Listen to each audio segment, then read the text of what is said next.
સાંડિયા પુલમાં અધિકારીઓ સાથે ચર્ચા કરી છે. થોડોક જ દિવસનું કામ બાકી છે. એમનો ફાઇનલ રિપોર્ટ આવી જાય કામનો, પાછા એકવાર અમે વિઝિટ કરવા જવાના છીએ અને વિઝિટ કર્યાના થોડાક જ દિવસમાં સાંડિયા પુલનું ખાતમુહૂર્ત થઈ જાય, લોકાર્પણ થઈ જશે.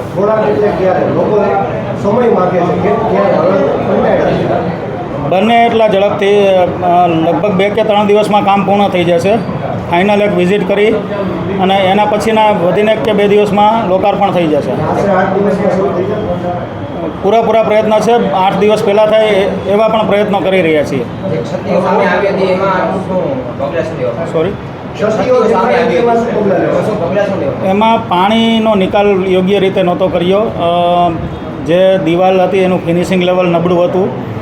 એ બધું સંપૂર્ણપણે અત્યારે લગભગ 80% કામ થઈ ગયું છે. એ આપણને ફાઇનલ રિપોર્ટ આપે કે કામ અમારો લેવલથી પૂર્ણ થઈ ગયું છે, પછી ફાઇનલ અમે એકવાર વિઝિટ કરશું અને પછી બને એટલું ઝડપથી આપણે લોકોને સુખાકારી માટે લોકાર્પણ કરશું.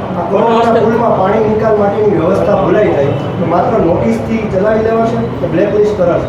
ના, જરૂર પડે તો બ્લેકલિસ્ટ પણ કરશું, પણ એકવાર વોર્નિંગ આપી છે અધિકારીઓને અને એજન્સીને. જરૂર પડે આગામી દિવસોમાં શિક્ષાત્મક પગલાં પણ લેશું. પેમેન્ટ કાપશો?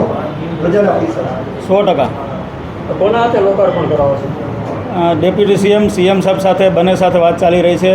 જેમની તારીખ આવે બેમાંથી કોઈ પણ આવશે તેમના સાથે એમના હસ્તે લોકાર્પણ કરાવશું.